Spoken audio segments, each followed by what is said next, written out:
So the illusoriness of the self doesn't cut against any of those obvious facts. So the sense of self that is illusory, and again, we might want to talk about self in other modes because there's just a lot of interest there psychologically and ultimately scientifically.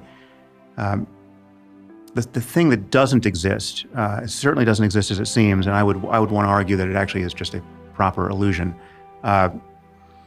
is the sense that there is a subject interior to experience, in addition to experience. So most people feel like they're having an experience of the world, and they're having an experience of their bodies in the world. And in addition to that, they feel that they are a subject internal to the body, very likely in the head. Most people feel like they're behind their face as a kind of locus of awareness and thought and intention, and that it's almost like you're a passenger inside your body. Most people don't feel identical to their bodies, and they can imagine, this is sort of the origin, the psychological origin, the folk psychological origin of a sense of that there might be a soul that could survive the death of the body. I mean, most people are what my friend Paul Bloom calls common sense dualists, right? You're just the default expectation seems to be that whatever the relationship between the mind and the body, there's some promise of separability. Many people have, and obviously that's supported by many religious beliefs. But this feeling, it's a very peculiar starting point.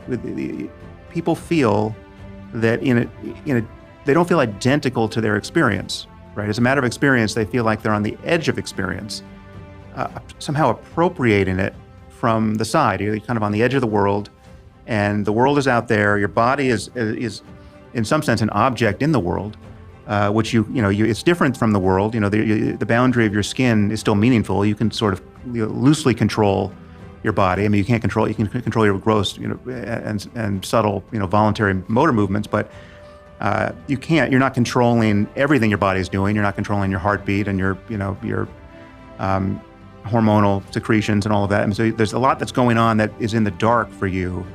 And then you give someone an instruction to meditate, say, and you say, okay, well, let's examine all of this from the first person side. Let's look for this thing you're calling I.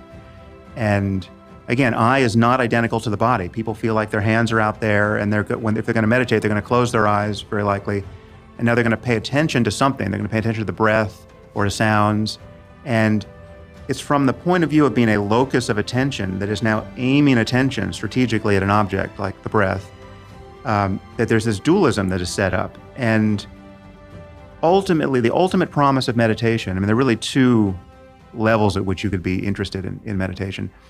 One is, very straightforward and remedial and non-paradoxical and very well subscribed, and it's the usual set of claims about all the benefits you're going to get from meditation, right? So you're going to lower your stress, and you're going to increase your focus, and you're going to, stave off cortical thinning, and there's all kinds of good things that science is saying meditation will give you. And none of that entails really drilling down on this paradoxical claim that the self is an illusion or anything else of that sort. But from my point of view, the real purpose of meditation and its real promise is not in this long list of benefits. And I'm not discounting any of those, though the science for many of them is quite provisional. It's in this deeper claim that if you look for this thing you're calling I, if you look for the sense that there's a thinker in addition to the mere arising of the next thought, say, you won't find that thing. And you can, what's more, you cannot find it in a way that's conclusive, and that matters, right? And it has there's a host of benefits that follow from that discovery, which are quite a bit deeper and more interesting than engaging meditation on the side of its benefits, de-stressing, increasing focus, and all the rest.